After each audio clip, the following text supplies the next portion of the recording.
জিওগ্রাফির কিন্তু আরেকটা পার্ট বাকি আছে আমাদের, সেটার নাম হচ্ছে কিন্তু কি সেটেলমেন্ট জিওগ্রাফি। ঠিক আছে, আর সেটেলমেন্ট জিওগ্রাফি থেকে কিন্তু কোশ্চেন আসে আমি দেখলাম। তো আমার এই যে এখানে সেটেলমেন্ট জিওগ্রাফি আছে, এটা যদি কেউ ভালো করে বুঝে নেয়, তাহলে আমার মনে হয় না এর বাইরে থেকে কোনো কোশ্চেন আসবে। আসলে খুব টাফ হবে ওটা। এটা এত সুন্দর আছে এই নোটটা, পড়লেই বোঝা যাবে। ঠিক আছে, তো সেটেলমেন্ট জিওগ্রাফি একটু পড়ি ভালো করে, সব খুব মজা লাগবে। আর অনেক কিছু হয়তো অনেকে নতুন নতুন করে জানবে। ঠিক আছে, তো প্রথমে আছে ফাদার অফ সেটেলমেন্ট জিওগ্রাফি কাকে বলা হয়। তো জার্মান জিওগ্রাফার অট্টো, এটা কি স্কুলটার নাকি সুটার, অট্টো সুটার কে বলা হয় German father of settlement geography, এটা আমাদের মনে রাখতে হবে। হায়ারার্চি অফ দ্য সেটেলমেন্ট, হায়ারার্চি মানে হচ্ছে একটা ছোট বাড়ি থেকে শুরু করে কেমন করে একটা বৃহৎ বাড়ি হয় সেটাই, কিন্তু এগুলা পরপর সাজাতে যায়, জনসংখ্যার ভিত্তিতে পরপর সাজাও। তো প্রথমে আছে আইসোলেটেড ডিউলিং, অর্থাৎ যারা একটা থেকে দুইটা বাড়ি থাকে যেখানে। তারপরে আছে হ্যামলেট, 10 থেকে 20টার মতো বাড়ি থাকলে হ্যামলেট। তারপর হচ্ছে ভিলেজ, 100 থেকে 5,000-এর মধ্যে যদি জনসংখ্যা হয় তাহলে তাকে আমরা ভিলেজ বা গ্রাম বলি। টাউন, 5,000 থেকে মোটামুটি এখানে কত আছে 1 লাখ, এর মধ্যে যদি জনসংখ্যা হয় তাহলে তাকে টাউন বলবো। সিটি হচ্ছে 1 লাখ থেকে 10 লাখ, 10 লাখ থেকে 30 লাখ যদি জনসংখ্যা হয় সেটাকে মেট্রোপলিস। তারপরে আছে কনারভেশন, 30 লাখ থেকে 1 কোটির মধ্যে যদি জনসংখ্যা হয় তাহলে কনারভেশন। শিলিগুড়ি যেমন একটা মেট্রোপলিস, ঠিক আছে, ওয়েলকাম টু শিলিগুড়ি মেট্রোপলিটন, এরকম লেখা থাকে শিলিগুড়ি থেকে। তো শিলিগুড়ি জনসংখ্যা 1 লাখ, এই 10 লাখ থেকে 30 লাখের মধ্যে। আর কলকাতা যেমন একটা মেগা সিটি, ঠিক আছে, কলকাতা জনসংখ্যা 1 কোটির বেশি। এই জিনিসগুলো মনে রাখতে হবে। কলকাতা মেগা সিটিটা কিন্তু সব থেকে বড়। যদিও কনারভেশন আর মেগা সিটি ওভারঅল একই জিনিস, দুটার মধ্যে কনসেপচুয়াল কিছু পার্থক্য আছে, আর একটু পরে আমরা ওগুলো পড়বো। তো টাইপ অফ সেটেলমেন্ট, আমরা প্রত্যেকে জানি সেটেলমেন্ট দুই প্রকার, একটা হচ্ছে রুরাল সেটেলমেন্ট, একটা হচ্ছে আরবান সেটেলমেন্ট। রুরাল মানে হচ্ছে গ্রামীণ, আরবান মানে হচ্ছে শহর। তো রুরাল সেটেলমেন্ট জিওগ্রাফির জনক আগস্ট মেইডিয়ার, অলরেডি এটা একবার কোশ্চিন পরীক্ষায় চলে এসেছে, ঠিক আছে, নেটের ক্ষেত্রে আর কি।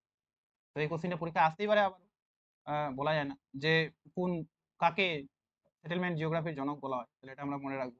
এবার এখান থেকে 3টা কোশ্চেন দিতে পারে যে এর মধ্যে কোনটা গ্রামীণ বসতির সংজ্ঞায় বলা নেই।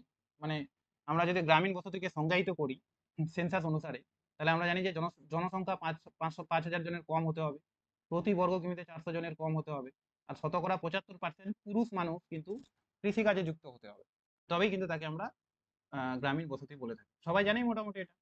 এবার এখানে কিছু কিছু গুরুত্বপূর্ণ পয়েন্ট আছে, যেমন 2011 সালের জনগণনা অনুসারে ভারতের মোট জনসংখ্যার 68.84% মানুষ কিন্তু গ্রামে বসবাস করে, যারা মূলত এতগুলি গ্রাম, ঠিক আছে, বসবাস করে। তাহলে এইটা খুব ইম্পর্টেন্ট, আমরা জানি এখান থেকে ডিরেক্ট কোশ্চেন দেয়।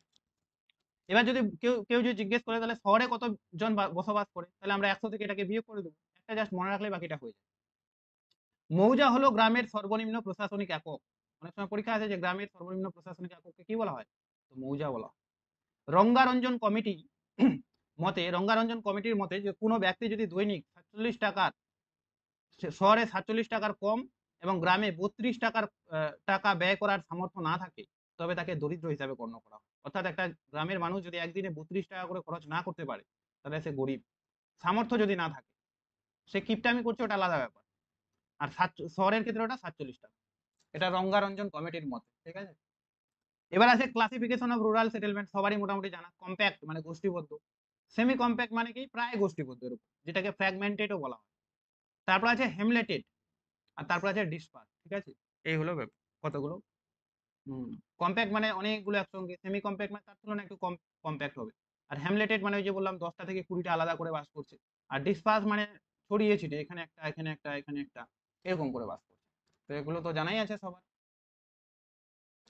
এবার এখানেও দেওয়া আছে এগুলো, তো আমি ডিরেক্ট এখানে আলোচনা করছি না, পরে তো এগুলো সম্পর্কে আলোচনা করা আছে, সেখানে আলোচনা করছি। যে ডিসপার্স এটা একটা লিনিয়ার নিউক্লিয়েটেড, আমি সবগুলোর ছবি পেলাম না ওই জন্য দিইনি, তো এগুলো তো সবার জানাই আছে। এই চারটা আমি এখানে আলোচনা করছি না, এটা রিভিশনের সময় যাতে সহজ হয় সবার, এই জন্য কিন্তু এগুলো দেওয়া। হ্যাঁ, তাহলে নিচের জিনিসগুলো আর পড়তেই হবে না, ওখান থেকেই কমপ্লিট হয়ে যাবে। এবার according to site and situation, তো সাইট সিচুয়েশন মানে হচ্ছে কার পাশে বসতিটা গড়ে উঠছে, তার উপর ভিত্তি করে গ্রামীণ বসতিকে এতগুলো ভাগে ভাগ করা যায়। একটা হচ্ছে ড্রাই পয়েন্ট সেটেলমেন্ট, ড্রাই মানে হচ্ছে শুষ্ক বিন্দু বসতি। তো শুষ্ক বিন্দু বসতি কোথায় গড়ে উঠবে, বন্যা প্রবণিত এলাকায়। এটা কিন্তু অনেকে গোলমাল করে দেয়। এক কথায় কার পাশে, যেখানে যে জায়গায় বন্যা হবে, প্রচুর বন্যা হয়, তো বন্যা প্রবণ অঞ্চলে একটা কি, যে জায়গাটা শুষ্ক থাকে অর্থাৎ যেখানে বন্যা হয় না, উঁচু জায়গাগুলো, সেই জায়গায় বসতি করে তুলবে। তো সেই জায়গার বসতিটাকে বলা হয় ড্রাই পয়েন্ট সেটেলমেন্ট বা শুষ্ক বিন্দু বসতি।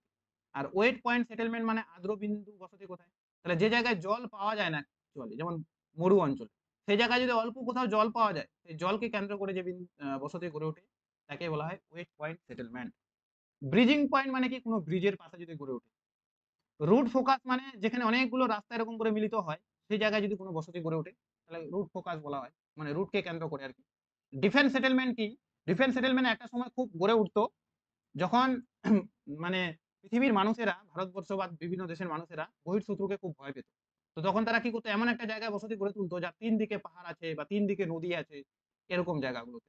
তো সেটাকেই বলা হয় ডিফেন্স সেটেলমেন্ট। ঠিক আছে, তো এগুলো জানা আছে।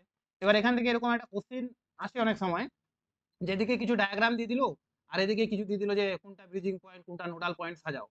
নোডাল পয়েন্ট মানে একটা বড় শহরকে কেন্দ্র করে গড়ে উঠবে, হ্যাঁ। যেমন এখানে ব্রিজিং পয়েন্ট মানে কোনটা হবে, তো আমি এই ছবিটা তো বোঝা যাচ্ছে না, তো দেখতে পাচ্ছি এই জায়গায় একটা ব্রিজ আছে। তো এখানে যদি আমরা এরকম করে মিলাই, এরকম করে ব্রিজিং পয়েন্ট, এই ছবিটা বোঝা যাচ্ছে না ঠিক করে, কিন্তু এরকম করে মিলামিলি একটা কোশ্চিন আসে, এই জন্যই আমি এটা ছবিটা দিয়েছি, এর থেকে ভালো ছবি আমি পেলাম না। আর নেট পরীক্ষা একবার আসছিল, তো নেটের কোশ্চিন না কাটলেও হবে। তো according to shape and pattern, এবার আকৃতি অনুসারে, তো আকৃতি অনুসারে আছে লিনিয়ার। লিনিয়ার মানে কোনো একটা রাস্তা আছে, রাস্তার চারপাশে এরকম করে বসতি করে উঠবে, সরল রৈখিক, তো তাকে আমরা লিনিয়ার সেটেলমেন্ট বলি। সার্কুলার বা সেমি সার্কুলার, কোনো পুকুরকে কেন্দ্র করে, মানলাম একটা গোল পুকুর আছে, পুকুরের চারপাশে এরকম করে গড়ে উঠলো। কোনো একটা মন্দির আছে, মন্দিরের চারপাশে হলো, মসজিদ আছে, গির্জা আছে, ইত্যাদিকে কেন্দ্র করে গড়ে উঠলো। স্টার লাইক মানে বৃত্তাকার বসতি থেকে, আগে বসতিটা বৃত্তাকার থাকে এরকম করে। মানলাম একটা এখানে পুকুর ছিল, পুকুরের চারপাশে এরকম বসতি গড়ে উঠলো, হ্যাঁ। তারপরে এর এর তো আর জায়গা নেই, তখন এরা বাইরের দিকে এরকম করে বাড়বে, বাইরের দিকে বাড়বে। তো বাইরের দিকে যখন বাড়ছে, তখন ধীরে ধীরে সেটা কিন্তু নক্ষত্রাকার বসতি হয়ে যায়। তাহলে অনেক সময় এরকম পরীক্ষা আসে যে কোন নক্ষত্রাকার বসতি কোন বসতি থেকে গড়ে ওঠে, তবে বৃত্তাকার। তবে বৃত্তাকার থেকেই গড়ে ওঠে এরকমটা নাও হতে পারে, যেখানে অনেকগুলো রাস্তা এরকম মিলিত হয়, সেখানেও কিন্তু চারপাশে গড়ে উঠলে এটা অটোমেটিক একটা নক্ষত্রের মতো হয়ে যায়, তাকে কিন্তু আমরা স্টার লাইক বা নক্ষত্রাকার বসতি বলে থাকি। রেক্টেঙ্গুলার মানে কোনো একটা বর্গাকার জমির চারপাশে যদি কোনো ইয়ে থাকে, কি বলে যে গড়ে ওঠে বসতি, তাহলে রেক্টেঙ্গুলার বলো। ট্রায়াঙ্গুলার মানে বদ্বীপের মতো, অর্থাৎ ত্রিকোণাকার জায়গায় গড়ে উঠবে। নিহারিকা মানে কি, নিহারিকা মানে এই যে এরকম নেবুলার, মর্টিনের মতো এরকম করে এরকম করে গড়ে উঠবে। তো এরকম চিহ্নগুলো জাস্ট মনে রাখতে হবে, তাই হয়ে যাবে। টেরাস মানে পাহাড়ের ধাপে ধাপে গড়ে উঠবে। প্ল্যান্ট মানে কি, যেটা পরিকল্পনা মাফিক গড়ে উঠবে, যেমন চণ্ডীগড় ভারতে। চণ্ডীগড় যদিও শহর, তো চণ্ডীগড়ের গ্রামগুলো হয়তো প্ল্যান মাফিক হয়েছে এরকম। তো এখানে কিছু কিছু ডায়াগ্রাম দেওয়া আছে, যেহেতু এগুলো সবাই জানে ওই জন্য এগুলোর উপর অত আমি ফোকাস করছি না, ঠিক আছে। এবার চলে আসবো according to census of India. তো সেন্সাস অফ ইন্ডিয়া গ্রামকে কয় ভাগে ভাগ করেছে, তো সেন্সাস অফ ইন্ডিয়া গ্রামকে ভাগ করেছে 5 ভাগে। আর শহরকে কয় ভাগে ভাগ করেছে, 6 ভাগে। এটা অনেকে ডিরেক্ট ডিরেক্ট জিজ্ঞেস করে দেয়, আর কনফিউশন হয়ে যায় যে গ্রামকে 5 ভাগে ভাগ করছে না শহরকে 5 ভাগে ভাগ করছে। তো গ্রাম বড় না শহর বড়, শহর বড়, তো শহরকে 6 ভাগে ভাগ করছে, শহর 6 বেশি হবে, এরকম করে মনে রাখে দিলেই হবে। তো গ্রাম হচ্ছে খুব ছোট গ্রাম যার জনসংখ্যা 500 জনের কম। তারপরে ছোট গ্রাম, ছোট গ্রাম 500 থেকে 1999, 2000 থেকে 4999 হলে তাকে মাঝারি গ্রাম। খুব বড় গ্রাম 5000 থেকে 9999, তারও বড় গ্রাম 10,000-এর বেশি হলে। এবার একটা কোশ্চিন, কি কোশ্চিন, যে আমরা একটু আগে গ্রামের সংখ্যায় পড়লাম যে জনসংখ্যা 5000 জনের কম হতে হবে, তো এখানে 5000 জনের বেশি হচ্ছে, তাও তাকে কেন আমরা গ্রাম বলছি? কারণ জন গ্রামীণ বসতি হতে গেলে কোনো একটা বসতিকে 3টা ক্রাইটেরিয়া ফিল করতে হবে। এই শহরে বসতি হতে গেলে জনঘনত্ব 400 জনকে ওভারটেক করতে হবে, পৌর প্রতিষ্ঠান থাকতে হবে। তো মানলাম জনসংখ্যাটা পার হয়ে গেছে তাদের 5000 বেশি, কিন্তু বাকি দুটা ফুলফিল হয়তো হয়নি, ওই জন্য তাকে আমরা গ্রামই বলছি। মনে থাকবে এটা। তো এই ছিল গ্রামীণ বসতি। কারো কোনো প্রবলেম, এতদূর পর্যন্ত কারো প্রবলেম আছে? সবার তো জানাই আছে এগুলো জিনিস।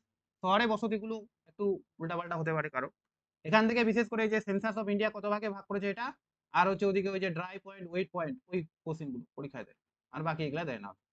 এবার জিওগ্রাফি অফ আরবান সেটেলমেন্ট। তো আরবান সেটেলমেন্টের সংজ্ঞা দেখে নিই আগে আমরা। জনসংখ্যা 5000 জনের বেশি হতে হবে, জনঘনত্ব 400 জনের বেশি হতে হবে, ঠিক আছে, জনঘনত্ব হতে হবে 400 জনের বেশি, শতকরা 75%-এর বেশি পুরুষ, পুরুষ মানুষ কৃষিকাজ বাদে অন্য কাজে নিযুক্ত থাকবে, মানে কৃষিকাজ করবে। আর কোনো মিউনিসিপ্যালিটি, কর্পোরেশন কিংবা কন্টেনমেন্ট বোর্ডের অধীনস্থ হবে। এই 4টা ক্রাইটেরিয়া যদি ফুলফিল করে, তবে তাকে আমরা কি বলে থাকবো, শহরে বসতি বলে থাকবো। তো শহরে বসতির এরকম অনেক ভাগ আছে, যেমন আমি এখানে দিয়ে দিচ্ছি যে সেন্সাস অফ ইন্ডিয়া ভাগ করেছে কত ভাগে। তারপর হচ্ছে ফাংশনের ভিত্তিতে, কার্যকারিতার ভিত্তিতে, অ্যাকচুয়ালি আরবান সেটেলমেন্টটাই বেশি ইম্পর্টেন্ট। তারপর লুইস মামফোর্ড ভাগ করেছে আবার। তো এই প্রত্যেকটা জিনিসই আমরা দেখব। তো প্রথমে আছে according to census of India, আমি কি বললাম, যে গ্রামীণ বসতিকে 5 ভাগে ভাগ করেছে, তাহলে শহরি বসতিকে 6 ভাগে ভাগ হবে। একটা ভাগ নিচের দিকে আছে, ঠিক আছে, এই যে নিচের দিকে। তো শহরে বসতি অ্যাকচুয়ালি কেমন করে মনে রাখবো, তো আমার মনে হয় এটা নিচ থেকে মনে রাখা উচিত। যেমন আমি নিচ থেকে মনে রাখছি 6 ক্লাস সেটেলমেন্ট। 6 ক্লাস মানে হচ্ছে 6 নাম্বার ক্লাসের সেটেলমেন্ট, যার জনসংখ্যা 5000 জনের থেকে কম হবে, ঠিক আছে। 5000 জন থেকে কম, তাও আমরা তাকে শহরে জনসংখ্যা বলছি। কেন বলছি সেটা আমি পরে বলছি একটু, কারণ এই যে কি বলে যে আরবান সেটেলমেন্ট আছে তার দুটো আবার ভাগ আছে। একটা হচ্ছে স্ট্যাচুয়ারি সেটেলমেন্ট, আর একটা হচ্ছে স্ট্যাচুয়ারি টাউন, আর একটা হচ্ছে সেন্সাস টাউন। তো এই সেন্সাস টাউনের ক্ষেত্রে এই যে এই ধরনের টাউনগুলো সেন্সাস টাউনের মধ্যে পড়ে। তো ওটা আমি পরে বলছি, পরে আসি। ফিফথ ক্লাস যেটা মানে পঞ্চম পর্যায়ের শহর, সেটা 5000 থেকে 9099। 10,000 থেকে 19,000 হলে সেটা ফোর্থ। 20,000 থেকে 49,999 হলে থার্ড। 50 থেকে 99,999 হলে সেকেন্ড। আর 1 লাখ বা তার বেশি হলে সেটা ফার্স্ট ক্লাস সেটেল। তো নিচ থেকে যদি কেউ মনে রাখে তাহলে মনে রাখার ক্ষেত্রে বেশি সুবিধা হয়, উল্টা পাল্টা হয় না, ঠিক আছে। এবার চলে যাব আমরা অ্যাকর্ডিং টু ফাংশন, অর্থাৎ কাজের ভিত্তিতে। কাজের ভিত্তিতে প্রথমে আছে অ্যাডমিনিস্ট্রেটিভ টাউন।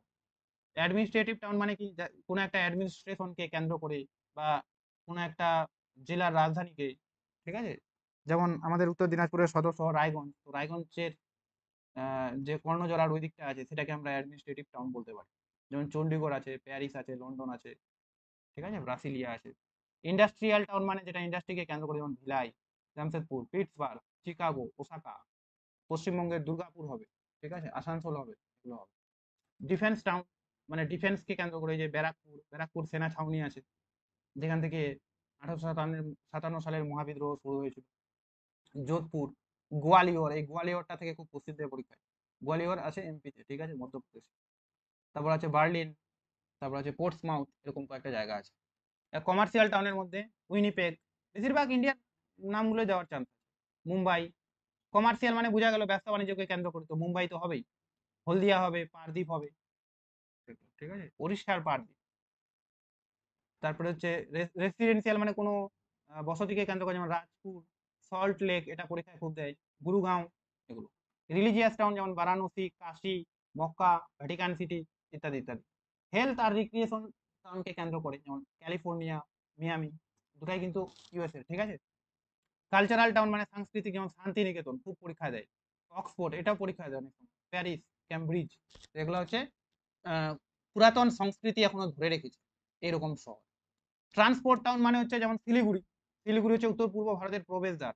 উত্তর পূর্ব ভারতে গেলে শিলিগুড়িতে যেতেই হবে, তো শিলিগুড়িকে ট্রান্সপোর্ট টাউন বলা হয়। তারপর হচ্ছে স্যাটেল, একটা জায়গার নাম আছে, হ্যাঁ, ফিলাডেলফিয়া, এই কয়েকটা। মাইনিং আর কোয়ারিং, কুলগ্রিজ, পেনসিলভিয়া, এগুলো। তো এটা মোটামুটি মনে হয় সবার জানাই ছিল। এবার চলে আসবো আমরা লুইস মামফোর্ডের। কি জানা জিনিস না এগুলো, জাস্ট একবার করে আমি ঝালাই করে দিচ্ছি, হ্যাঁ, ঝালাই করে দিচ্ছি। আর এরকম করে একবার করে বলে দিলে না, যদি কোথাও ভুল থাকে তাহলে ভুলটা ধরা পড়ে যায়। এবার আছে লুইস মামফোর্ড। তো লুইস মামফোর্ডও শহরকে ভাগ করেছে। তিনি অ্যাকচুয়ালি শহরকে ভাগ করেননি, শহরের কতগুলো পর্যায়ে ভাগ করেছে, যে শহরটা প্রথমে এরকম থাকবে, তারপরে এটা হবে, তারপরে এটা হবে, তারপরে এটা হবে, এরকম করে হবে। যেমন তিনি বলেছিলেন যে কোনো শহর প্রথমে ইওপলিস থাকে এবং ধীরে ধীরে ধীরে ধীরে সেটা কেমন করে নেক্রোপলিসে পরিণত হয়। তাহলে একটা শহর যখন প্রথমে গ্রাম থেকে শহর হয়, সেটা থাকে ইওপলিস, এবং লাস্টে যখন শহরটা ধ্বংস হয়ে যায় তখন তাকে বলা হয় নেক্রোপলিস। তো এরকম ইওপলিস থেকে নেক্রোপলিস পর্যন্ত তিনি টোটাল 6টা পর্যায়ে বা 6টা টাউনের কথা বলেছেন। 6 পর্যায়ে 6 রকম আলাদা আলাদা টাউন হবে, সেগুলো আমরা এখানে পড়ব। যেমন ইওপলিস হচ্ছে শহর বিকাশের শুরু বা আদি পর্যায়ে, একদম প্রথম দিকে শহর বিকাশ শুরু হয়। কৃষিভিত্তিক, খনিজ আহরণ ভিত্তিক, এগুলোকে কেন্দ্র করে গড়ে উঠবে। গ্রামের প্রভাব সুস্পষ্ট থাকবে, কারণ এই শহরটা কেবলই গ্রাম থেকে শহরে পরিণত হলো, ফলে গ্রামের বৈশিষ্ট্যগুলো থেকে যাবে। তারপর আছে পলিশ। পলিশ কাকে বলছি আমরা? পলিশ হচ্ছে পলিশ শব্দের অর্থ হচ্ছে নগর বা সিটি, এটা পরীক্ষা আসে অনেক সময়। পাইকারি, শস্য বাজার, খুচরো বাজার, এই যে এগুলা থেকে কোশ্চিন আসে, কে কেন্দ্র করে গড়ে ওঠা, এটা গড়ে ওঠে। যেমন মিশরের আলেকজান্দ্রিয়া, গ্রিসের অ্যাক্রোপলিস এর উদাহরণ। তারপরে আছে মেট্রোপলিস, এখান থেকে পরীক্ষায় কোশ্চিন আসে যে মেট্রোপলিসের অর্থ কি। তো মেট্রোপলিসকে বলা হয় জননী শহর বা মাদার সিটি, ঠিক আছে, জননী শহর বা মাদার সিটি। তো M for metropolis, M for mother city, এরকম মনে রাখতে হবে। তো 10 লক্ষ বা তার বেশি জনসংখ্যা হলে তাকে মাদার সিটি বলা হয়, এই সরি মেট্রোপলিস বলা হয়। কলকাতা, মুম্বাই, দিল্লি, এগুলো। তারপর আছে মেগাপলিস। মেগাপলিসের বাংলা অর্থ হচ্ছে পৌর মহাপিঞ্জ। এখান থেকেও পরীক্ষা কোশ্চিন আছে যে মেগাপলিস শব্দটা কে ব্যবহার করে, তাহলে সেটা হচ্ছে গভর্নমেন্ট, ঠিক আছে। এটা কেমন করে গড়ে উঠবে? একটা শহরটা বাড়তে বাড়তে বাড়তে বাড়তে বাড়তে বাড়তে যখন অনেক বড় হয়ে যাবে আয়তনে, তখন সেটাকে আমরা মেগালোপলিস বলে থাকি। ঠিক আছে? তারপর আছে টাইরানোপলিস, এমন একটা দেশ যে দেশের সমগ্র জনসংখ্যা পুরোপুরি পুরোপুরি ইয়েতে পরিণত হবে, মানে শহরে পরিণত হয়ে যাবে, তখন তাকে আমরা টাইরানোপলিস বলি। যেমন ব্রিটিশ যুক্তরাজ্যের 90% কিন্তু এখনো ইয়ে হয়ে গেছে, মানে শহর হয়ে গেছে, আর 10% হলে তাহলে তাকে আমরা বলবো টাইরানোপলিস। এবার টাইরানোপলিসে পরিণত হওয়ার পর একটা শহর ধীরে ধীরে ধ্বংস হবে, যাকে বলা হয় নেক্রোপলিস। তো এই জন্যই নেক্রোপলিস শব্দের অর্থ হচ্ছে, জীবনদা তোমার ভিডিও অন আছে, নেক্রোপলিস শব্দের অর্থ হচ্ছে ভূতের শহর বা মৃতের শহর, সিটি অফ ডেথ। কেন একে সিটি অফ ডেথ বলে? কারণ যখন একটা দেশের সমগ্র জনপদ শহরে পরিণত হবে, আর শহর মানে কি, শহরের প্রচুর চাহিদা থাকবে, জল সাপ্লাই দিতে হবে ঠিকঠাক, ইলেকট্রিসিটি বেশি যাওয়া যাবে না, এরকম অনেক চাহিদা থাকে, ডিমান্ড থাকে মানুষের, প্রত্যেকটা বাড়িতে এসি থাকবে, এরকম আর কি ব্যাপার। তো একটা দেশে যখন প্রত্যেকে এরকম ডিমান্ড চাইবে, তখন শহরটা লাস্টে ধ্বংস হতে বাধ্য হবে, এবং সেই কারণে সেটা ধীরে ধীরে মৃতের শহর বা ভূতের শহরে পরিণত হবে। ঠিক আছে? ভূতের শহর এই জন্য সবাই মারা যাবে, খালি শহরের কিছু কিছু ধ্বংসস্তূপ পড়ে থাকবে, যেমন মেসোপটেমিয়া, মিশরের গিজা, এগুলোর উদাহরণ। তো এখান থেকে কয়েকটা কোশ্চেন আমি বলি। একটা হচ্ছে মাদার সিটি কাকে বলে, মেট্রোপলিসকে। তারপরে হচ্ছে মেগালোপলিস শব্দটা প্রথম কে ব্যবহার করে, যা গটম্যান। তারপরে হচ্ছে টাইরানোপলিস শব্দের অর্থ কি, তাহলে একটা দেশের যখন সমগ্র জনপদ শহরে পরিণত হবে। তারপরে নেক্রোপলিস কি নামে পরিচিত, তো ভূতের শহর, মৃতের শহর বা death of, city of death নামে পরিচিত। এই কয়েকটা জিনিস এখান থেকে মনে রাখলে কিন্তু হয়ে গেল। এবার এখানকার আরেকটা টার্ম আছে, যেটার নাম হচ্ছে ইকু। আর আরেকটা কোশ্চিন যে গটম্যান বলছি, লুইস মামফোর্ড কয়টা পর্যায়ে ভাগ করেন, তাহলে 6টা পর্যায়ে ভাগ করেন, এটা মনে রাখতে হবে। ঠিক আছে? পর্যায়গুলো পরপর মনে রাখা ভালো, কারণ দিয়ে দিতে পারে। এরপরে আছে ইকুই মনোপলিস। ইকুই মনোপলিস মানে কি? যেমন আমরা দেখলাম টাইরানোপলিসের ক্ষেত্রে গোটা দেশের সমগ্র জনপদ শহরে পরিণত হচ্ছে। তো কোনোদিন যদি গোটা বিশ্বের সমগ্র জনপদ শহরে পরিণত হয়, তাহলে সেই রকম পর্যায়কে আমরা বলবো ইকুই মনোপলিস, বিশ্বজোড়া পৌরায়ন হবে। আর অনেকে মনে করে যে আগামী 50 বছরের মধ্যে এটা হয়ে যাবে, কিন্তু হবে না কখনো। বাংলাদেশের মতো দেশ পাশে থাকলে আর কোনোদিন হয় এরকম? তো এখানে একটা কোশ্চেন আসে পরীক্ষায় যে লুইস মামফোর্ড যেরকম 6টা পর্যায়ে ভাগ করেছে, তো এই 6টা পর্যায়ে উম, কোন বইতে তিনি দিয়েছিলেন, তাহলে বলতে হবে the culture of সিটিজ। The culture of সিটিজ, যেটা লুইস মামফোর্ডের লেখা একটা বই। এতদূর পর্যন্ত কারো কোনো অসুবিধা আছে?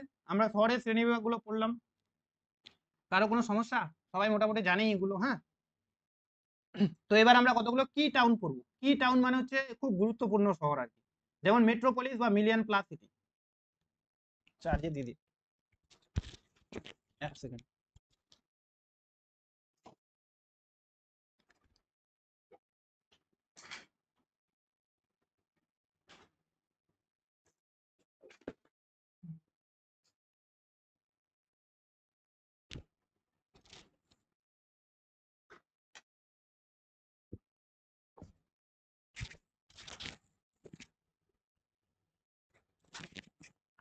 তো মিলিয়ন প্লাস সিটি মানে বোঝাই যাচ্ছে যে যেখানে জনসংখ্যা 1 মিলিয়নের বেশি হবে। ঠিক আছে? 1 মিলিয়ন মানে 10 লক্ষ, তার মানে 10 লক্ষের বেশি জনসংখ্যা বিশিষ্ট শহরকে বলা হয় মিলিয়ন প্লাস সিটি। ঠিক আছে? তো 10 লক্ষ বা 1 মিলিয়নের বেশি জনসংখ্যা বিশিষ্ট শহরকে বলা হয় মহানগর, যার ইংরেজি নাম হচ্ছে মেট্রোপলিটন। ঠিক আছে? আর ভারতে রয়েছে 53টি। তবে এটা থেকে খালি 2001 সালে কটা আছে সেটাও আছে। তো 2011 সালে 53টা ছিল। তো 2001 সালে ছিল তার উল্টা, অর্থাৎ 35টা। ঠিক আছে?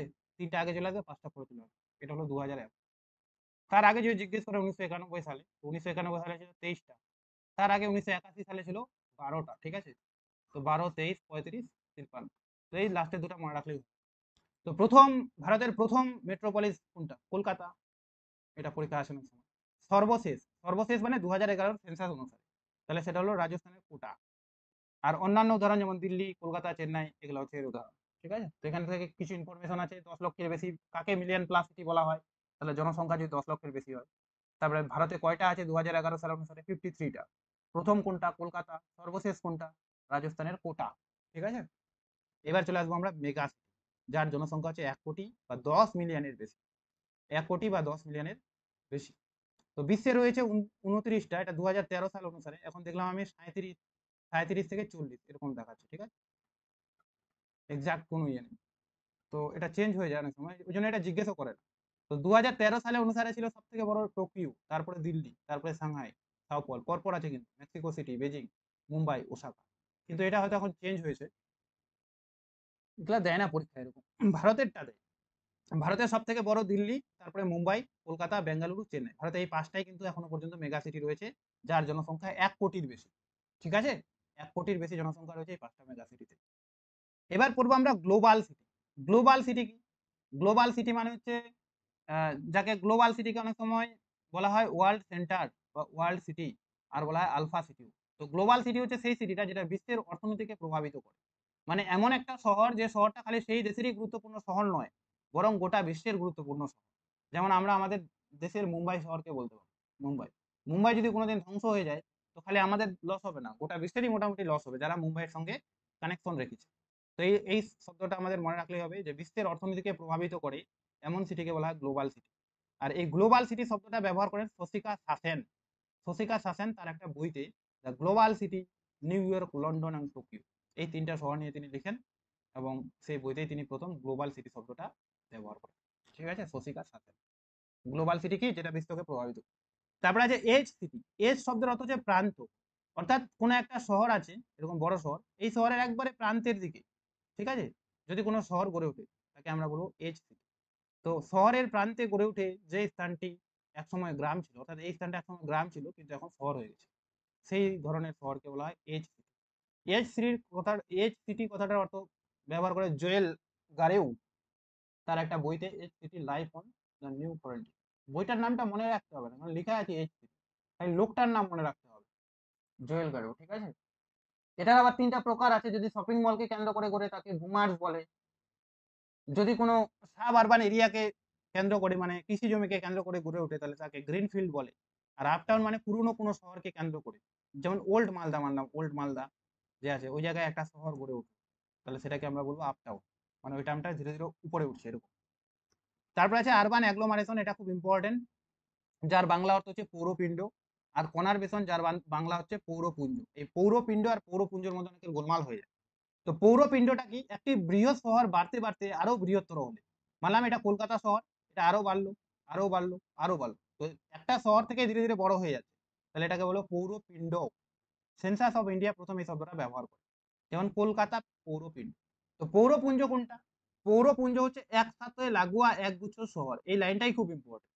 মানলাম একটা এরকম করে শহর ছিল, বড় শহর, তার পাশে কয়েকটা ছোট শহর ছিল।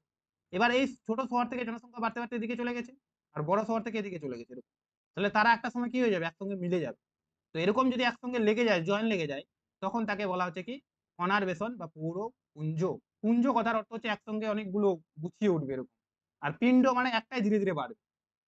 তো প্যাট্রিক গেটস এই শব্দটা প্রথম ব্যবহার করে, কনারবেশন শব্দটা প্রথম কে ব্যবহার করে? Patrick Geddes, cities of evolution গ্রন্থ।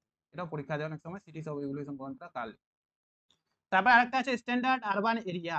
স্ট্যান্ডার্ড আরবান এরিয়ার বাংলা অর্থ হচ্ছে প্রামাণ্য পৌর এলাকা। প্রামাণ্য পৌর এলাকা। প্রামাণ্য পৌর এলাকা কাকে বলে? পৌর, মোটামুটি পৌর বসতির প্রায় শেষের দিকে এমন কিছু কিছু এলাকা থাকে যারা যারা অ্যাকচুয়ালি গ্রাম পঞ্চায়েতের অধীনস্থ, কিন্তু তাদেরকে দেখে কখনো মনে হবে না যে এটা গ্রাম, মানে এটা হচ্ছে শহর নয়, মানে শহরের মতোই মনে হবে। তো যারা শহরের প্রমাণ দিচ্ছে অথচ তারা শহর নয়, তাদেরকেই বলা হয় প্রামাণ্য পৌর এলাকা। যেমন শিলিগুড়ির আশেপাশে, শিলিগুড়ির পাশে অবস্থিত শিব মন্দির, শিলিগুড়ি গেলে সবাই শিব মন্দির দিয়ে যায়, কিন্তু শিব মন্দির কিন্তু শিলিগুড়ির যে মেট্রোপলিটন সিটি তার আন্ডারে নয়, এটা একটা গ্রাম পঞ্চায়েতের আন্ডারে। ঠিক আছে, তাহলে শিব মন্দিরকে আমরা কি বলবো? Standard urban area. মনে থাকবে। নেক্সট আছে ডুয়েট সিটি। তো ডুয়েট সিটি মানে হচ্ছে দ্বৈত শহর। যখন দুটা শহর একসঙ্গে পাশাপাশি অবস্থান করবে, একসঙ্গে বড় হবে, তখন তাকে বলা হয় দ্বৈত শহর। ঠিক আছে, যেমন কলকাতা হাওড়া, হায়দ্রাবাদ সিকেন্দ্রাবাদ, তারপরে আমেরিকার হচ্ছে মিনিয়াপলিস আর সেন্ট পল, এই তিনটা উদাহরণই খুব ইম্পর্টেন্ট। কলকাতা হাওড়া, হায়দ্রাবাদ সিকেন্দ্রাবাদ, এই দুটা বেশি ইম্পর্টেন্ট। তারপর আছে রারবান।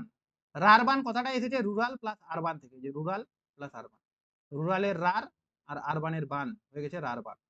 তো অর্থাৎ এমন একটা এলাকা যেখানে গ্রাম ও শহরের উভয় বৈশিষ্ট্য বহাল থাকবে। অর্থাৎ এই যে এটা যদি শহর হয়, শহরের এই প্রান্তে এখানে যদি চলে আসে, তাহলে এদিকে কিছু কিছু অঞ্চল গ্রাম আর কিছু কিছু অঞ্চল শহর, এরকম অংশটাকে বলা হয় রারবান। তো রারবান কোন একটা শহর নয়, রারবান একটা অঞ্চল যেখানে গ্রাম আর শহর দুজনেরই বৈশিষ্ট্য বহাল থাকে, যেটা দেয় গ্যালপিন। রারবান শব্দটা দেয় গালপিন। আমি একবারে সবগুলো একবার করে বলে দিই। অনেকগুলো আছে, তো তো মনে হবে যে মানে মাথাটা গোলমাল লেগে যেতে পারে, কিন্তু পরে পড়ার সময় সব আবার কনফিউশন ঠিক হয়ে যাবে। রুরাল আরবান ফ্রিঞ্জ এটা কি? তাহলে বোঝা যাচ্ছে যে রুরাল আর আরবান, এটা আরবান, এর ফ্রিঞ্জ মানে যে মিলিত এলাকাটা, প্রান্ত এলাকা। ও গ্রাম ও শহরের ট্রানজিশন অঞ্চল এমন একটা অঞ্চল, মানে আরবান যেটা ওটাই রুরাল আরবান ফ্রিঞ্জ, এইগুলো ব্যাপার। তো এই শব্দটা ব্যবহার করে আবার রাজ্যে প্রায়র 1968 সালে। সাবার্ব, সাবার্ব কথার অর্থ হচ্ছে শহরতলি, ঠিক আছে, যাকে আরেকটা অর্থে সাবারবানাইজেশন বলা হয়। তো একটি শহরের বাইরের দিকে বিস্তৃত এলাকা, মানলাম এটা মেইন শহর, মেইন শহর থেকে ধীরে ধীরে এরকম বাইরের দিকে, এখানে এই সাবার্ব গুলোতে মূলত কি করে ওঠে, বসতি এলাকা গড়ে ওঠে, বসতি এলাকাগুলো গড়ে ওঠে, ঠিক আছে। তারপর আছে আরবান স্পারাল নাকি, তো এটা হচ্ছে বিনা পরিকল্পনায় যখন কোনো শহর গড়ে উঠবে, মানে এখানে উঠে গেল, এখানে এখানে এখানে, কলকাতাতে যেমন হচ্ছে। তো দেখতে মানে কোনো আকৃতি শেপ টেপ কিছু নাই, যেখানে পাচ্ছে ওখানে বসতি করে তুলছে। তো সেই বিনা পরিকল্পনায় যদি শহর গড়ে ওঠে তখন তাকে আমরা এটা বলবো। নেক্সট 13 নম্বর আছে স্যাটেলাইট টাউন। স্যাটেলাইট টাউন কি? একটা বড় শহর আছে, বড় শহরের পাশে একটা ছোট শহর আছে, তো এই ছোট শহরটাকে বড় শহরের স্যাটেলাইট টাউন বলা হয়। কিন্তু মনে রাখতে হবে এই ছোট শহরটা কিন্তু পুরোপুরি তার নিজস্ব একটা মিউনিসিপ্যালিটি থাকবে এরকম, এর সঙ্গে এর কোনো কানেকশন নেই। কিন্তু অনেক সময় কি হয়, বড় শহরের গিঞ্জি এলাকা থেকে অনেক মানুষ এখানে গিয়ে বসবাস করে, অর্থাৎ বড় শহরটাকে ছোট শহরটা অনেক সময় রক্ষা করে, ঠিক আছে, গ্যাঞ্জাম যাতে না হয় তখন এরকম চলে আসে, ঠিক আছে। তো এই ছোট শহরটাকে বড় শহরের কি বলা হচ্ছে, স্যাটেলাইট টাউন বলা হচ্ছে। যেমন এখানে উদাহরণ দেওয়া আছে, মুম্বাইয়ের স্যাটেলাইট টাউন হলো নাভি মুম্বাই, ঠিক আছে, ডোম্বিভিলি, থানে, এগুলো হচ্ছে মুম্বাইয়ের স্যাটেলাইট টাউন। এবার আমি বললাম যে ভারত ইন্ডিয়ান সেন্সাস টাউনকে দুই ভাগে ভাগ করেছে, একটা হচ্ছে স্ট্যাচুয়ারি টাউন, একটা হচ্ছে সেন্সাস টাউন। এই বোঝা যাচ্ছে তো নাকি, কনফিউশন হয়ে যাচ্ছে কি? আমি ভিডিওটা দিয়ে দিব, কনফিউশন হলে আরেকবার দেখে নিবে সবাই, তাহলে হয়ে যাবে। স্ট্যাচুয়ারি টাউন কি? সেই শহরকে বলা হয় যার জনসংখ্যা অন্তত 5,000 জন, জনসংখ্যা 5,000 জন হবে, শতকরা 75%-এর বেশি মানুষ কৃষিকাজে নিযুক্ত থাকবে, এবং শহরটি কোনো মিউনিসিপ্যালিটি বা কর্পোরেশন কিংবা কন্টেনমেন্ট বোর্ডের অধীনে। তার মানে আমরা কি দেখলাম, অর্থাৎ শহরের যে তিনটা বৈশিষ্ট্য আছে সেই তিনটা বৈশিষ্ট্য এরা মেনে চলে। আর জনঘনত্ব 400 জন পার, এটা লেখা নাই, চারটা বৈশিষ্ট্য আর কি, এটাও মেনটেন করে। অর্থাৎ এক কথায় শহরের যতগুলো বৈশিষ্ট্য আছে সবগুলো যদি মেনটেন করে চলে তখন তাকে আমরা স্ট্যাচুয়ারি টাউন বলবো, ঠিক আছে। যেমন মালদা একটা স্ট্যাচুয়ারি টাউন, এরকম আমরা বলতে পারি। যেমন এখানে মালদা, ইসলামপুর, জলপাইগুড়ি, বালুরঘাট ইত্যাদি। 2011 সালের সেন্সাস অনুযায়ী 4,041টা কিন্তু এরকম স্ট্যাচুয়ারি টাউন ছিল। সেন্সাস টাউন তাহলে কোনটা? সেন্সাস টাউন সেটাই যার জনসংখ্যা অন্তত 5,000 জন এবং জনঘনত্বের শতকরা 75-এর বেশি মানুষ কৃষিকাজে নিযুক্ত থাকে, আর জনঘনত্ব 400 জন। মানে আমি বলে দিই, এখানে একটু গ্যাপ হয়ে গেছে, আমি জনঘনত্বটা অ্যাড করতে ভুলে গেছি হয়তো। তো ব্যাপারটা এরকম যে এই যে তিনটা ক্রাইটেরিয়া, 5,000 জনের বেশি, জনঘনত্ব 400 জনের বেশি, আর 75% বেশি মানুষ কৃষিকাজে নিযুক্ত, এই তিনটা ক্রাইটেরিয়া ফিলফিল করবে তারপর না ওখানে মিউনিসিপ্যালিটি কর্পোরেশন তৈরি হবে। তো তিনটার মধ্যে যদি দুটা পূরণ করে, একটা যদি না পূরণ করে, তাহলে সেই ধরনের টাউনকে বলা হয় সেন্সাস টাউন। ফর এক্সাম্পল গাজল, গাজল উত্তর দিনাজপুরের চোপড়া, এরা কিন্তু এখানে কিন্তু মানে 5,000 জনের বেশি লোক আছে, আর এখানে কিন্তু বেশিরভাগ মানুষগুলো কৃষিকাজ করে না, কৃষিকাজ বাদে অন্য কাজ করে, কিন্তু এখানকার জনঘনত্ব কিন্তু 400 জনের অনেক কম, এই জন্য এগুলোকে বলা হচ্ছে সেন্সাস টাউন। তো আমরা বলতে পারি যে সেন্সাস টাউন হয়তো আগামী যে জনগণনা হবে সেখানে হয়তো সেন্সাস টাউনগুলো স্ট্যাচুয়ারি টাউনে পরিণত হবে। তো বোঝা গেল সেন্সাস টাউন আর স্ট্যাচুয়ারি টাউন কাকে বলে। 7,935টা হচ্ছে স্ট্যাচুয়ারি টাউন। গাজল যেমন একটা, সরি সেন্সাস টাউন, গাজল যেমন একটা সেন্সাস টাউন, কিন্তু গাজল কিন্তু মানে ওই মানে পৌর এলাকা ধরে না, কিন্তু দেখে মনে হয় গাজল একটা টাউন, টাউনের মতোই মনে হয়। নেক্সট আছে প্রাইমেট সিটি। তো প্রাইমেট সিটি কি? প্রাইমেট সিটি মানলাম এরকম ব্যাপারটা যে এক নম্বরে একটা শহর আছে, তো এই শহরের জনসংখ্যা মানলাম 500 জন। 2 নম্বরে একটা শহর আছে, তো এর জনসংখ্যা 300 জন। এবার 3 নম্বরে একটা শহর আছে, 3 নম্বর শহরের জনসংখ্যা 100 জন, ঠিক আছে। এবার আমরা দেখবো যে এই যে 1 নাম্বারটা তার যে শহরটা আছে, তো এর জনসংখ্যার কি দ্বিগুণ এই শহরটা, তো এখানে 300 জন আছে, তাহলে 300 জনের মতো এখানে 600 হওয়া উচিত, কিন্তু 600 নয়, সুতরাং এটা প্রাইমেট সিটি নয়। আবার যদি আমরা এটা দেখি 100 জনের দ্বিগুণ বা তার বেশি কি, হ্যাঁ এখানে 100 জন আছে, এটা 300 জন, তার মানে 100-র ডবলেরও বেশি এটা, সুতরাং 2 নাম্বার টাউনটাকে আমরা বলবো প্রাইমেট সিটি। তার মানে প্রাইমেট সিটি হচ্ছে এটাই যে তার নিচে অবস্থিত টাউনের থেকে যদি দ্বিগুণ জনসংখ্যা হয় তার, তাহলে সেই টাউনকে তার নিচের টাউনের প্রাইমেট সিটি বলা হয়। বোঝা গেল লজিকটা?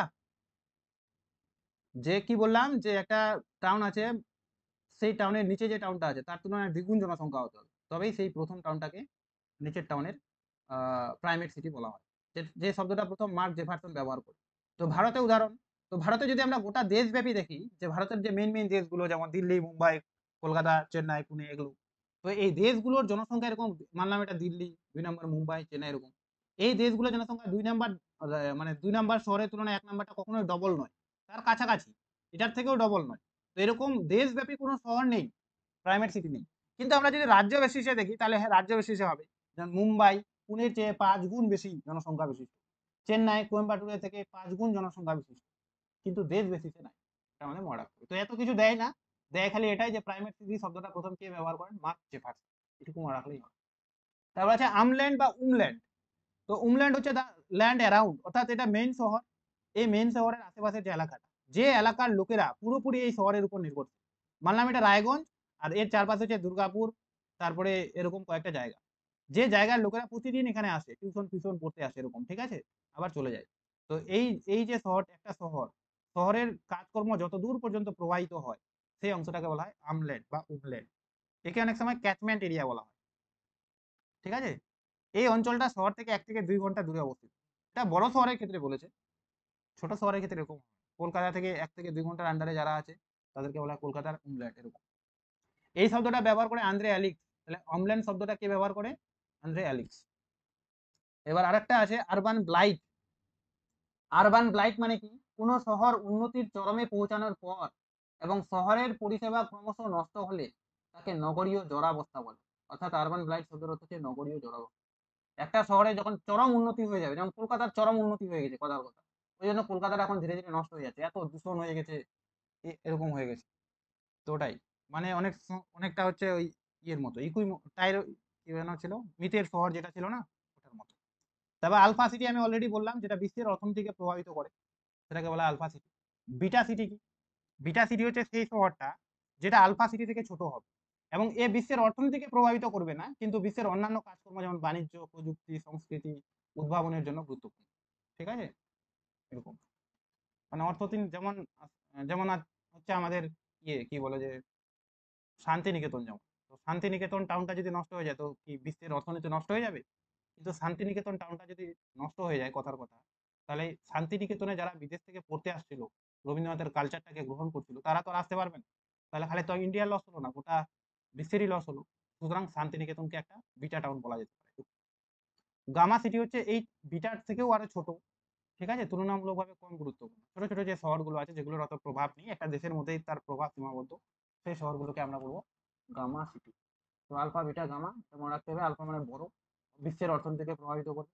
বিটা মানে হচ্ছে সংস্কৃতি, প্রযুক্তি, এগুলোকে প্রভাবিত করবে। আর গামা মানে ছোট। তো এতদূর পর্যন্ত ছিল কতগুলো টাউন। এবার যদি এগুলো কেউ না পড়তে চায়, ১-২ বার রিডিং পড়ে কে কোনটা টার্ম ব্যবহার করেছিল সেগুলো পড়লেই হবে, আর সেটা লিস্টটা নিচের দিকে দেওয়া আছে, ঠিক আছে, লাস্ট পেজে আমি অ্যাড করে দিয়েছি লিস্টটা। ঠিক আছে, এরপরে আমরা আরেকটু পড়ে নিই এগুলো, যে model of urban land use, কতগুলো মডেল আছে। একটা হচ্ছে কনসেন্ট্রিক জোন থিওরি, কে দিয়েছে থিওরিটা, এটাই যথেষ্ট। তারপরে সেক্টরাল থিওরি কে দিয়েছে, মাল্টিপল নিউক্লি কে দিয়েছে, সেন্ট্রাল প্লেস থিওরি কার দেওয়া, আর central place theory by Losch, central place দুইজন দিয়েছে। তো কনসেন্ট্রিক জোন থিওরি মানে হচ্ছে ওই যে বৃত্তাকার থিওরি, একটা বৃত্তকে কেন্দ্র করে যে শহর, মানে বসতিগুলো গড়ে, মেইন মাঝখানে থাকবে সিবিডি, মানে সেন্ট্রাল বিজনেস ডিস্ট্রিক্ট, অর্থাৎ কেন্দ্রীয় বাণিজ্য এলাকা, এরকম ব্যাপার।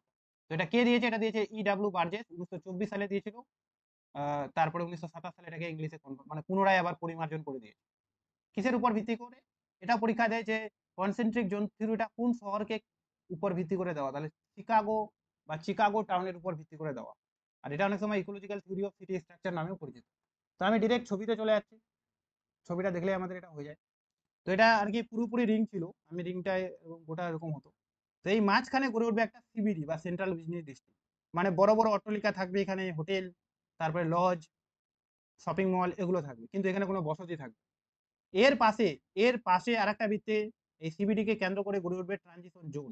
ট্রানজিশন জোন মানে হচ্ছে এই জায়গাটা হচ্ছে, তারা বসবাস করবে যারা হচ্ছে বস্তি এলাকা দেখি না আমরা শহরের মধ্যে, তো বস্তি এলাকাগুলো এখানে গড়ে উঠবে, স্লাম এরিয়াগুলো, ঠিক আছে। আর প্রথমে যারা মাইগ্রেট করে যাবে, দেখবা যে মালদায় প্রথমে যারা মাইগ্রেট করে যায়, একদম রথবাড়ির আশেপাশে থাকার চেষ্টা করে। পরে যখন বুঝতে পারে যে রথবাড়িতে প্রচুর গ্যাঞ্জাম, তখন ধীরে ধীরে দূরে চলে যায়। আমি যখন ছিলাম আমারও সেম ওইরকম অবস্থা ছিল। কারণ এই রথবাড়ির আশেপাশে কারা থাকবে? সবাই ভাববে যে আমরা মেইন টাউনে থাকবো, কাছে গিয়ে থাকবো। আর চলে যায় অ্যাকচুয়ালি ওই বস্তি এলাকায় চলে যায়, ঠিক আছে। তো এটা হলো এরকম স্লাম এরিয়া বা ট্রানজিশন জোন বলা হয়। তারপরে হচ্ছে 3 নাম্বার যেটা আছে, এটা হচ্ছে ওয়ার্কিং ক্লাস জোন। কিন্তু এখানে হচ্ছে যাদের বেতন কম আর কি, সেই সমস্ত ওয়ার্কিং গুলো থাকে, ঠিক আছে। চতুর্থ নম্বরে থাকে রেসিডেন্সিয়াল জোন। আর লাস্টে থাকে যেটা, সেটা হচ্ছে কমিউটার জোন। কমিউটার জোন শব্দের অর্থ হচ্ছে নিত্যযাত্রী বলা, যারা প্রতিদিন যাতায়াত করে। এখান থেকে তারা মেইন এই যে সিবিডি তে প্রত্যেকদিন যায়, ওখানে আবার কাজ করে শপিং মল টলে, আবার পুনরায় চলে আসে। তো এরকম আসতে পারে যে কোন জোনকে বলা হয় কমিউটার জোন, সেটা হচ্ছে কিন্তু লাস্টেরটা। তাহলে কি দেখলাম, মেইন কেন্দ্রে থাকছে সিবিডি, সিবিডি কে কেন্দ্র করে থাকছে ট্রানজিশন জোন বা স্লাম এরিয়া। তারপরে থাকছে হচ্ছে লোয়ার ক্লাস হাউস, তারপরে থাকছে হায়ার ক্লাস হাউস হাউস আর লাস্টে থাকছে হচ্ছে কমিউটার জোন বা নিত্যযাত্রী বলা। এই হলো ব্যাপার। একটু আমি মানে তাড়াতাড়ি করে বলে দিচ্ছি, এগুলো মনে হয় জানেই সবাই। জানে মানে কি, অনেকে হয়তো ভুলে গেছে, কারণ এগুলো অনার 11-12 থাকে না তো। কিন্তু আবার ওরকম নয় যে কেউ জানে না, এগুলা জিনিস আগে সবাই পড়েছে। এবার হচ্ছে wedge or sectoral theory model, এটা কে দিয়েছে? এটা হচ্ছে হোমার হায়ট আর এম.আর. ডেভিস, দুজন মিলে দিয়েছিল 1939 সালে একটা গ্রন্থে, the structure growth of residential neighbourhood in American cities. এবার এটা কার উপর বেস্টন করে তৈরি হওয়া? এটা মার্কিন যুক্তরাষ্ট্রের 142টা শহরকে কেন্দ্র করে গড়ে ওঠা। মার্কিন যুক্তরাষ্ট্রের 142টাকে শহরকে কেন্দ্র করে গড়ে ওঠা কিন্তু, ঠিক আছে, এটা মনে রাখতে হবে। তো এটা এরকম করে যে সেক্টরাল কিলক আকৃতির, কিলক মানে একদিকে যদি তীরের মতো বেরিয়ে যায় এরকম। তো এর মেন কেন্দ্রে এই যে জায়গাটা আছে, এই জায়গাটা গড়ে উঠবে সিবিডি। তারপরে 2 নম্বরে থাকবে হচ্ছে হোলসেল আর লাইট ম্যানুফ্যাকচারিং, মানে ছোট ছোট এই যে 2 নম্বর যেটা, 2 নম্বর এই যে এটা, ঠিক আছে, হোলসেল আর লাইট ম্যানুফ্যাকচারিং। 3 নাম্বার হচ্ছে low income group house, low income group. 4 নম্বরে থাকবে মিডিয়াম ইনকাম গ্রুপ হাউস। আর লাস্টে থাকবে হাই ক্লাস রেসিডেন্সিয়াল। এখানে কমিউটার জোনের কথা বলা হয়, ঠিক আছে। তো কমিউটার জোন বা নিত্যযাত্রী বলা হয়, বলা হয়েছে মেইনলি কোথায়, কনসেন্ট্রিক রিং থিওরি বলা হয়েছে, ঠিক আছে। তারপরে চলে যাবো আরেকটা থিওরি। আচ্ছা, এখানে যে সিবিডি সিবিডি আমরা বলছি, তো এই সিবিডি শব্দটা প্রথম কে ব্যবহার করে? তো ভিনসেন্ট মার্ফি প্রথম সিবিডিটাকে ডেলিনেট করে বা আইডেন্টিফাই করে। তারপর চলে আসবো আমরা multiple nucleic theory. Multiple nucleic theory মানে হচ্ছে বহুকেন্দ্রিক মতবাদ আর কি, বহুকেন্দ্রিক মতবাদ, ঠিক আছে, যেটা সিডি হ্যারিস আর উলম্যান দিয়েছিল। তো বেসিস থিওরি কি ছিল? হ্যারিস আর উলম্যানের বার্জেস ও হায়াটের ধারণা উদ্বুদ্ধ হয়ে কনসেপ্টটা দেয়। মেইন যেটা কোশ্চেন আছে সেটা এখান থেকে এটা, যে তিনি কিন্তু এশিয়া আর আফ্রিকার কতগুলো শহরকে নিয়ে বেস্টন মানে গবেষণা করে তারপরে এই থিওরিটা দিয়েছে। তাহলে যেটা প্রথম থিওরি ছিল সেটা শিকাগো শহরকে কেন্দ্র করে দেওয়া, হ্যাঁ। আর দ্বিতীয় যেটা থিওরি ছিল সেটা আমেরিকা যুক্তরাষ্ট্রে 142টা শহরকে নেওয়া। আর এটা কিন্তু এশিয়া আর আফ্রিকা মহাদেশের বিভিন্ন দেশকে নিয়ে নেওয়া। তো ইনি আবার কয়টা ভাগে ভাগ করেছেন? 9টা ভাগ, ঠিক আছে। এটা একটু মনোযোগ দিয়ে পড়তে হবে নিজের মতো করে, তাহলে অত আবার কঠিন নয়, 1-2 বার দেখলেই মনে থেকে যায়, হ্যাঁ। 1 নাম্বার যেটা, 1 থেকে 5 নাম্বার যেটা ওখানে ছিল, অর্থাৎ এই যে সেক্টরাল মডেলে, সেটা এটা 1 নাম্বারে ছিল সিবিডি। তো এই যে 1 নাম্বারটা হচ্ছে সিবিডি। 2 নাম্বার হচ্ছে হোলসেল লাইট ম্যানুফ্যাকচারিং, 2 নাম্বার এটা হোলসেল লাইট ম্যানুফ্যাকচারিং। 3 নাম্বার হচ্ছে লো লো ক্লাস রেসিডেন্সিয়াল, এই যে 3 নম্বরে low class. Low class residential মানে যাদের ইনকাম কম তারা। Medium class residential, medium class মানে এই যে এই জায়গায় তারা আশেপাশে, এই যে সিবিডির আশেপাশেই থাকতে চাইবে, কারণ দূরে যদি থাকে তারা, তাহলে আসতে আর যাতেই তো তাদের অনেক খরচ চলে যাবে ভাড়া, ওই জন্য তারা সিবিডির কাছাকাছি থাকবে। সিবিডির কাছাকাছি থাকা মানে ভালো নয় কিন্তু, ওটা কিন্তু খারাপ, ওই জায়গায় বেশি পরিবেশ দূষিত হয়। তারপরে 5 নাম্বার হচ্ছে হাই ক্লাস রেসিডেন্সিয়াল, এই যে 5 নাম্বার সিবিডি থেকে কত দূরে গড়ে উঠেছে। 6 নাম্বার যেটা আছে হেভি ম্যানুফ্যাকচারিং। তো হেভি ম্যানুফ্যাকচারিং কখনো হাই ক্লাস রেসিডেন্সিয়ালের পাশে গড়ে উঠবে না। হেভি ম্যানুফ্যাকচারিং এই যে লো ক্লাস রেসিডেন্সিয়ালের পাশে গড়ে উঠবে, ওই 6 নাম্বার এরকম করে মনে রাখতে হবে। এটা না, এইটা থেকে অনেক সময় খালি এরকমও দিয়ে দেয়, ছবিটা এঁকে দিয়ে দেয় আর বলে দেয় এই কোশ্চেনটা এখানে কি গড়ে উঠবে। তো এই জন্য ছবিটা ভালো করে মনে রাখতে হবে। এরকম একটা মনে রাখার উপায় যে 5 নাম্বার তো হাই ক্লাস রেসিডেন্সিয়াল, তো তার পাশে কখনো হেভি ম্যানুফ্যাকচারিং গড়ে উঠবে? যাদের ইনকাম বেশি তারা কেন দূষণযুক্ত জায়গায় থাকতে যাবে, তারা তো ভালো পরিবেশে থাকতে চাইবে। তো তারা তাদের কাজের কাছে করে উঠবে যাদের লো ইনকাম। আর লো ইনকাম রা এই বড় বড় ফ্যাক্টরির পাশে এই জন্য করে উঠবে যাতে তাদের ভাড়া না লাগে। তারপরে হচ্ছে আউটলাইং বিজনেস ডিস্ট্রিক্ট, এটা হচ্ছে এই যে 7। এটা মানে বড় বড় শপিং মল, যেমন হচ্ছে শিলিগুড়ির সিটি সেন্টার এরকম। তো বড় বড় শপিং মল গুলো কোনোদিন গরিবদের পাশে গড়ে উঠবে? তো বড় লোকরা যেখানে থাকবে ওখানেই গড়ে উঠবে। 7 নম্বর ওই জন্য 5-এর পাশে আছে। তারপর আছে রেসিডেন্সিয়াল সাবার্ব। আমি কি বললাম? সাবার্ব কথার অর্থ হচ্ছে শহরতল। আর এই কথাটা ব্যবহার করা হয় বসতি এলাকা বোঝানোর ক্ষেত্রে, যেমন সল্ট লেক সিটির। তো সাবার্বটা সবসময় কি হবে, এই যে হাই ক্লাস রেসিডেন্সিয়ালদের থেকেও যারা আরো বড় বড় লোক, তারা আরো একটু শহর থেকে দূরে থাকতে যাবে, একদম নিরিবিলি পরিবেশে, যেখানে শহরের কোনো কোলাহল নেই, শহরের কোনো গ্যাঞ্জাম নেই, এরকম। তো এটা এটা বড় লোকদের পাশেই গড়ে উঠবে। ইন্ডাস্ট্রিয়াল সাবার্ব কোথায় গড়ে উঠবে? বড় বড় ফ্যাক্টরি গুলোর পাশে ইন্ডাস্ট্রিয়াল সাবার্ব গড়ে উঠবে। এই হলো এরকম করে মনে রাখার উপায়। আরেকবার আমি বলে দিই এটা কেমন করে মুছে এটা। আচ্ছা এখানেই বলি। তাহলে কি দেখলাম আমরা অ্যাকচুয়ালি কি দেখলাম যে প্রথমে আছে সিবিডি, এখানে সিবিডি, এই যে সিবিডি এটা সিবিডির পাশে হচ্ছে এটা গড়ে উঠবে হোলসেল এন্ড ম্যানুফ্যাকচারিং। 3 নাম্বার হচ্ছে লো ক্লাস রেসিডেন্সিয়াল, 4 নাম্বার এটা, 5 নাম্বার হচ্ছে হাই ক্লাস রেসিডেন্সিয়াল। এবার 6 নাম্বারে যেটা আছে সেটা হচ্ছে কি হেভি ম্যানুফ্যাকচারিং, ঠিক আছে। 7 নাম্বার আছে রেসিডেন্সিয়াল এটা, 8 নাম্বার আছে এরকম এই জায়গাটা রেসিডেন্সিয়াল সাবার, সরি এটা তো আউটলাইন বিজনেস বিজনেস ডিস্ট্রিক্ট, আর এখানে আছে ইন্ডাস্ট্রিয়াল সাবার। এবার এটা না যে 1 2 করে এরকম যে নাম্বারিং করা আছে এরকম করে নাও থাকতে পারে। নেটের ক্ষেত্রে কিন্তু এরকম মানে আমি নেট যেহেতু দিয়েছি না ওই জন্য ওগুলো কোশ্চেন আমার মনে আছে।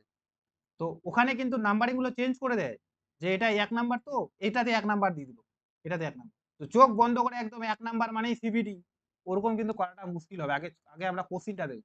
তো অ্যাকচুয়ালি ছবিটা যাতে মানুষের মনে এঁকে যায় সেই হিসাবে দেখতে হবে। বাকি দুটা তো সোজা, এটা একটু টাফ, আর ওই জন্য এটা থেকেই কোশ্চেন দিয়ে দিল এরকম। তো এখানে 3টা একসঙ্গে দেওয়া আছে কম্পেয়ার করে পড়ার জন্য, ঠিক আছে। আমি আর বলছি না এগুলো। এবার আছে একটা সেন্ট্রাল প্লেস থিওরি, আর অল্পটুকু আছে, বেশি বেশি নেই।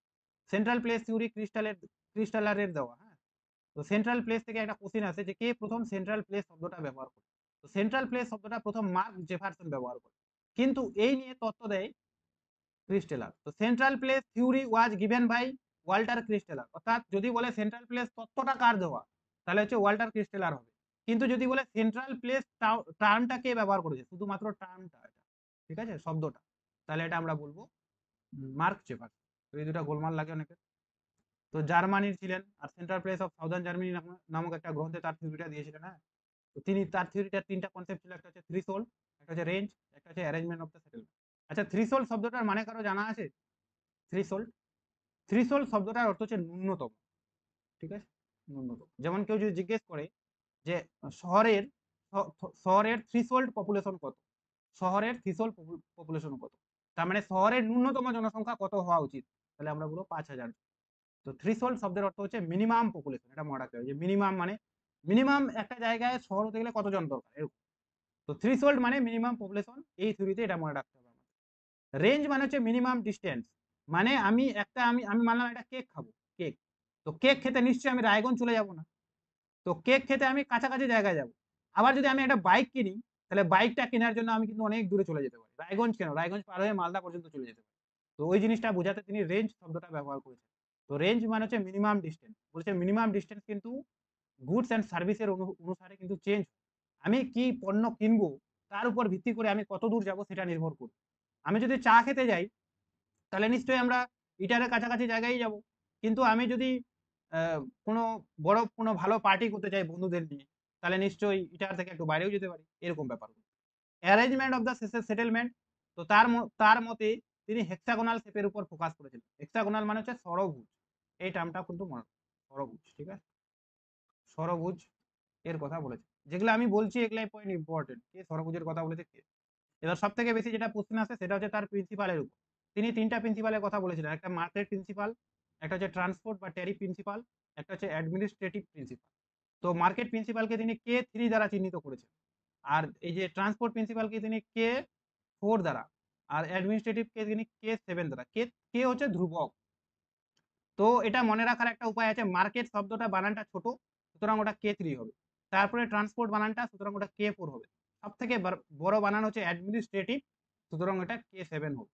এগুলো তো আমরা এমনি মনে রাখলাম, কিন্তু এগুলো কেমন করে আসছে আমি একবার করে বলে দিই তাহলে সিম্পলি, তাহলে হবে ভালো। এই যে এখানে বলে, তো কিরকম হয়েছে যে এরকম একটা ব্যাপার, এই যে ষড়ভুজ আঁকি আগে, ঠিক আছে, এই যে ষড়ভুজ। তো মানলাম এখানে একটা বড় শহর আছে, তো এই শহরটা তো গোটাটা এক পেলো, মানে এই শহরটা গোটাটাই এর অধীনস্থ হলো, এ তো বাইরে কোথাও নেই। এবার বলেছে এই যে এখানে মার্কেট প্রিন্সিপালের ক্ষেত্রে কর্নার গুলো হবে। এবার একটা কর্নারে এই জায়গায় একটা শহর আছে কর্নারে, ঠিক আছে, এখানে একটা এই কর্নারে একটা শহর, 2টা 3টা 4টা 5টা 6টা শহর হলো। কিন্তু কর্নার মানে কি, কর্নার মানে এইদিকে আরেকটা এরকম করে আছে ষড়ভুজ, এই যে এরকম করে আরেকটা ষড়ভুজ আছে, ঠিক আছে, আরেকটা এদিকে ষড়ভুজ আছে, আবার এখানে একটা ষড়ভুজ আছে। তার মানে এই যে টাউনটা এ একসঙ্গে এটাতে পেলো এটাতে পেলো এটাতে পেলো, 3টা জায়গায় একসঙ্গে পাচ্ছে, ঠিক আছে। মানে এর তিনটা জায়গার সঙ্গে লিঙ্ক, ওই জন্য একে নেওয়া হচ্ছে 1/3। এই যে 1/3, তাহলে 1/3 ইন্টু 6 করলাম, তাহলে এখানে আসলো আমাদের যোগ করলে আমাদের টোটাল কত আসবে, 2 আসবে, 2 আসবে। আর এই যে 1 নাম্বারের এটা মাঝের গোটা শহরটা এর মধ্যে পড়লো, তাহলে 2 + 1 কত হলো, 3 হলো। কেউ যদি বুঝতে পারে ভালো কথা, না বুঝতে পারলে অত কিছু মনে রাখতে হবে না, K3 মার্কেট এটুকুই আসবে। তো এখানে মনে রাখতে হবে কর্নার গুলো নেয়, কর্নার গুলো মানে কোনাতে অবস্থান করছে মানে কি, তো তিনটা জায়গার সঙ্গে লিঙ্ক, তো তিনটা জায়গার মানে অর্ধেক এদিকে, এক এদিকে, এক এদিকে, তাহলে 1/3 হলো ওই জন্য, ইন্টু 6, যেহেতু 6টা শহর আছে, 6টা শহর আছে, আর মাঝখানে একটা গোটা শহর, তাহলে টোটাল মার্কেট মানে এই যে শহরটা আছে, এই শহরটার অ্যাকচুয়াল মার্কেট কত হলো, তাহলে অ্যাকচুয়াল মার্কেট হলো 1 + 2 3, এভাবেই আছে।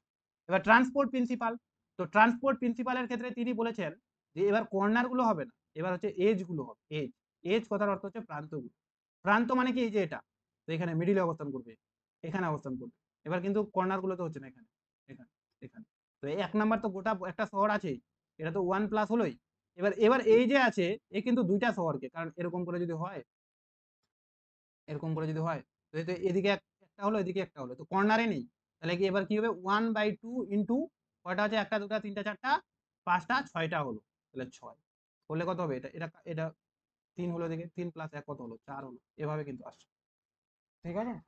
আর এটা হচ্ছে অ্যাডমিনিস্ট্রেটিভ প্রিন্সিপাল, মানে হচ্ছে অ্যাডমিনিস্ট্রেটিভ মানে আমরা কি জানি, এরকম কি হয় যে রায়গঞ্জে উত্তর দিনাজপুরের কাজগুলো কিছু কিছু দক্ষিণ দিনাজপুরেও হয়, ওরকম তো হয় না। তো এক্ষেত্রে পুরো ইয়েটাই দখল করে আছে, মানে এরকম করে যদি এটা হেক্সাগোনাল হয়, তো একটা শহর এখানে, এবার এর ভিতরের গুলো নিয়েছে এরকম 2টা, 3টা, 4টা, 5টা, 6টা, তাহলে একটা গোটা পড়লো প্লাস 6টা গোটা পড়লো, তাহলে টোটাল 7, এইভাবে কিন্তু এটা এসেছে। তো এক্ষেত্রে এরা হচ্ছে একদম একটা জায়গার ভিতরেরটাকে ধরেছে, একটা জেলা মানে ভিতরে, এভাবে K7 K6 আসছে এরকম।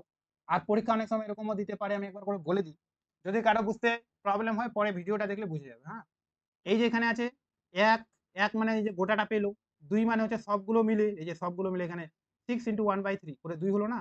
এবার তারপরের গুলো কিন্তু মনে রাখা কি, তারপরে কিরকম হলো, 6, 18, 54 এরকম দিয়ে দিল, যে এটা এটা এটা কোন প্রিন্সিপালকে মেনে চলছে।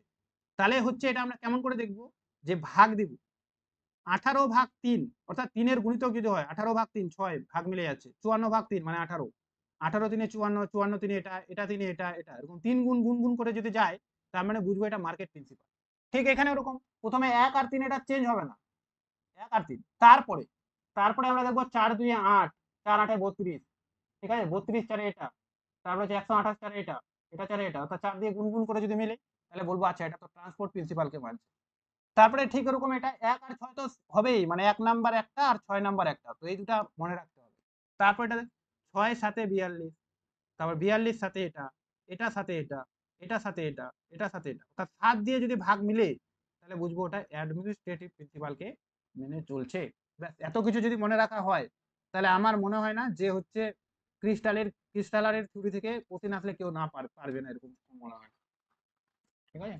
আরেকটা আছে central place theory by Losch, এখান থেকে কিছু কোশ্চেন আসে না, এ হচ্ছে অনেক সময় মানে কি বলে ক্রিস্টালারের থিওরিটাকে অনুসরণ করেছিল। তো এ হচ্ছে 150টা কে ভ্যালু দিয়েছিল, এটা মনে রাখতে হবে, কয়টা কে ভ্যালু, যেমন ওই কি বলে যে ক্রিস্টালার খালি হচ্ছে 3টা কে ভ্যালু দিয়েছিল, K3 মানে মার্কেট, K4 মানে ট্রান্সপোর্ট, আর K7 মানে হচ্ছে অ্যাডমিনিস্ট্রেটিভ। কিন্তু ইনি মানে হচ্ছে লস আবার কি করেছে, 150টা কে ভ্যালু দিয়েছে। তো যদি অনেক সময় এরকম দেয় যে K9 এটা কার দেওয়া, তাহলে আমরা চোখ বন্ধ করে ক্রিস্টাল করে দেবো না, K9 মানে তো এটা তো 3 4 বা 7 নয়, তাহলে এটা হবে কে, এটা হবে আগস্ট ল, ব্যাস এইটুকু জানলেই হবে। আর একটা ডিমান্ড কোণের কথা বলেছেন, তো এটা আমরা ইকোনমিক জিওগ্রাফির বাকি থিওরিগুলোর কথা বলবো, যে এখানে হচ্ছে এই যে সিবিডি এটা মেইন কেন্দ্র, এখানে ডিমান্ড থাকবে ম্যাক্সিমাম। এবার এখান থেকে যত আমরা দূরে দূরে যাবো, এরকম করে দূরে যাবো, তত কিন্তু ডিমান্ডটা কমবে। আর এরকম করে একটা যদি ত্রিভুজ আঁকি, তার মানে এই ত্রিভুজটা এখানে কি বোঝাচ্ছে, এখানে সব থেকে বেশি ডিমান্ড, এখানে আরেকটু কমলো কমলো কমলো করতে একটা সময় ডিমান্ড যাবে না, এরপরে যদি আমরা জানি, তাহলে আমরা যত টাকায় জিনিসটার দাম তার থেকে লসে বিক্রি করতে হবে। এটাকেই বলে তিনি রেঞ্জ অফ গুড, এই যে রেঞ্জ অফ, মানে একটা মানুষ একটা জিনিস মানে এত দূর পর্যন্ত যেতে পারে, তারপরে যদি আমি নিয়ে যাই বিক্রি করতে চাই, তাহলে আমার লস হয়ে যায়। তো এটা থিওরি আমরা পড়বো আবার, এটা পপুলেশন ইকোনমিক থিওরিতে আছে। এটা জাস্ট এইগুলা বোঝার জন্য আমি K9 K12 K13 K16 K150 যদি এরকম দিয়ে দেয়, এটা কার দেওয়া, তাহলে এটা কিন্তু ক্রিস্টালার হবে না, ক্রিস্টালার খালি K3 K7 K4, এই তিনটাই হবে, ঠিক আছে, গেল এগুলো। আরেকটা আছে rank size rule, last. Rank size rule কি কি করি আমরা, শহরগুলোকে র্যাঙ্ক দেওয়ার জন্য, এটা এটা এখান থেকে কোশ্চেন আছে, ফার্স্ট ইউজ বাই অরবেজ, প্রথম কে ইউজ করেন, এটা অরবেজ। এটাকে ডেভেলপ কে করে, ডেভেলপ করে জি কে জিপ 1949 সালে। ঠিক আছে, এটা আমরা কি করি, শহরতলের আকার বা জনসংখ্যার মধ্যে সম্পর্ক দেখাই। যে যে শহরের জনসংখ্যা যত বেশি সেই শহরকে 1 র্যাঙ্ক দিই, তারপরে শহরকে 2 র্যাঙ্ক দিই, তারপরে শহরকে 3 র্যাঙ্ক, এরকম করে দিই। কিন্তু এটার একটা রুলস আছে। কি রুলস আছে? যদি রুলসটা মেনে চলে তাহলে গ্রাফটা এই যে এরকম হবে, এই যে সোজা লাইনটা আছে না, এই সোজা লাইনটা এরকম হবে। আর যদি রুলসটা না মেনে চলে তাহলে হয় এরকম আসবে কার্ভটা, নাহলে এরকম আসবে, এরকম এলোমেলো, আর নাহলে উপর দিয়ে যাবে। ঠিক আছে, তো রুলসটা হচ্ছে এরকম যে 1 নাম্বার শহরের যা জনসংখ্যা 100 জন, 2 নাম্বার শহরে কি হবে, তার অর্ধেক হবে। ঠিক আছে, অর্থাৎ 50 জন। 3 নাম্বার শহরে কি হবে, 100 এরকম। অর্থাৎ এদিকে যদি এটা আমরা 1 নাম্বার শহর, এটা 2 নাম্বার শহর, এটা 3 নাম্বার শহর, এটা 4 নাম্বার শহর ধরি, তাহলে 100 কে 2 নাম্বার শহরের জনসংখ্যা কত হওয়া উচিত, 100 ভাগ 2। 3 নাম্বার শহরের জনসংখ্যা কত হওয়া উচিত, তাহলে 100 ভাগ 3। 4 নাম্বার শহরের জনসংখ্যা হওয়া উচিত 100 ভাগ 4, কারণ তার র্যাঙ্ক হচ্ছে 4। র্যাঙ্ক সাইজ মনে আছে কারো? এগুলা দেয় পরীক্ষার জন্য আমি পড়াচ্ছি, হ্যাঁ, এরকম নয় যে এইগুলা কি পড়াচ্ছি এত ডিপলি। এর আগে ওরকম আমি মাইগ্রেশন থিওরি গুলো পড়িয়েছিলাম, সবাই ভাবছে বলছে যে না মাইগ্রেশন থিওরি দিবে না, কিন্তু পরীক্ষায় দিয়ে দিয়েছে। যেগুলা পরীক্ষা দেয় ওগুলো আলোচনা করা আছে, ভুলভাল কিছু আলোচনা করা নেই। তো ওই জন্য একটু হলেও পড়ে যাওয়া দরকার। সেটেলমেন্ট জিওগ্রাফি থেকে একটা কোশ্চিন থেকে দুটা কোশ্চিন আসার সম্ভাবনা আছে, পপুলেশনের সাথে যেহেতু রিলেটেড। আর কোশ্চিন গুলো এর বাইরে থেকে হবে না, আমি এটুকু গ্যারান্টি দিয়ে বলছি, এগুলার মধ্যেই হবে। ঠিক আছে, তো জিকে জিপ দিয়েছিল এটাই। তাহলে এরকম অনেক সময় বললো যে একটা শহরের 1 নাম্বার শহরের জনসংখ্যা 100 জন, তাহলে তার 5 নাম্বার শহরের জনসংখ্যা কত হবে according to rank size rule. তাহলে 5 নাম্বার শহর মানে কি, 100 ডিভাইডেড বাই 5, তাহলে করে দেবো 20 জন হবে। ঠিক আছে, যদি বলে যে 10 নাম্বার শহরের জনসংখ্যা কত হবে র্যাঙ্ক সাইজ রুল অনুসারে, তাহলে 100 ডিভাইডেড বাই 10, এভাবে হবে। ঠিক আছে, এখানে সূত্রটা দেওয়া আছে পি বাই এন ইন্টু, এই সূত্র মনে রাখে করলে তো হবে। পি মানে হচ্ছে পপুলেশন, আর 1 মানে হচ্ছে 1 নাম্বার পপুলেশন, অর্থাৎ 1 নাম্বার পপুলেশন এই যে 100 জন। আর এন মানে হচ্ছে র্যাঙ্ক, র্যাঙ্ক অর্থাৎ ওই যে 1 র্যাঙ্ক হলে 1, 2 র্যাঙ্ক হলে 2, 3 র্যাঙ্ক হলে 3, 4 র্যাঙ্ক হলে 4, এরকম করে ভাগ। ঠিক আছে, এবার এরকম করে ভাগ করে আমরা দেখলাম একটা শহরের, আমার মানলাম ইন্ডিয়ার টপ 10 শহরকে নিলাম, নিয়ে এরকম র্যাঙ্ক সাইজ রুলের ক্যালকুলেশন করে বের করলাম। দিয়ে দেখছি যে গ্রাফটা আমাদের নিচ দিয়ে যাচ্ছে। তো নিচ দিয়ে যদি গ্রাফ যায় তাহলে তাকে বলা হয় প্রাইমারি প্যাটার্ন। প্রাইমারি প্যাটার্ন মানে যে প্রাইমারি তে এখনো পড়ে আছে, প্রাইমারি স্কুলে, এরকম মনে রাখবো। অর্থাৎ যত হওয়া উচিত তার তুলনায় অনেক পপুলেশন কম, র্যাঙ্ক সাইজ রুল অনুসারে যা হওয়া উচিত। উপর দিয়ে যদি যায় তাহলে বাইনারি প্যাটার্ন। বাইনারি মানে একটু কম্পিউটারের ভাষা, মানে অ্যাডভান্স, ওরা একদম জনসংখ্যাকে ওভারটেক করে গেছে। ভারতের পপুলেশন কার্ভটা র্যাঙ্ক সাইজ রুল অনুসারে কিন্তু উপর দিয়ে যাচ্ছে। আর যদি একবার কিছু মাঝে মাঝে উপরে যায়, মাঝে মাঝে নিচে যায়, মাঝে মাঝে উপরে যায়, নিচে যায়, নিচে যায়, তাহলে সেটাকে বলা হয় স্টেপ ডেভিয়েশন প্যাটার্ন বা স্টেপ অর্ডার প্যাটার্ন। এই তিনটা জিনিস মনে রাখা দরকার। তবে এখান থেকে কোশ্চেন দিলে, যদি দেয় তাহলে এই দুটা থেকেই দিবে, যে র্যাঙ্ক সাইজ রুল শব্দটা প্রথম কে ব্যবহার করেন, অরব্যাজ, আর এটাকে কে পপুলার করে বা ডেভেলপ করে সেটা হচ্ছে জিকে। ঠিক আছে, আর লাস্টে এই টার্মগুলো যেগুলো আমরা পড়লাম, সেটেলমেন্ট জিওগ্রাফি জনক অর্থ শুটার, রুরাল জিওগ্রাফি জনক হচ্ছে আগস্ট মিডজেন, মেগাপলিস হচ্ছে গটম্যান, কনারবেশন হচ্ছে পেট্রিক গেটস, আরবান হচ্ছে গ্যালপিন। আর যে একবার দেখে নি ভুল আছে নাকি, সেন্ট্রাল প্লেস মার্ক জেফারসন, ঠিক আছে, সেন্ট্রাল প্লেস সুরি ক্রিস্টাল আর লস, দুজন দিয়েছে ওই জন্য দুজন একসঙ্গে লেখা আছে। গ্লোবাল সিটিকে Saskia Sassen, edge city Garreau. ঠিক আছে, সিবিডি হচ্ছে ভ্যানসেন্ট মার্ফি, হোমল্যান্ড আন্দ্রেয়া লিক। র্যাঙ্ক সাইজ রুল প্রথম দিয়েছিল অরবাজ, তারপরে এটাকে ডেভেলপ করেছে জিকে জি। ব্যাস এতটুকুই আছে আজকে। কি মাথা টাথা খারাপ হয়ে গেল নাকি সবার?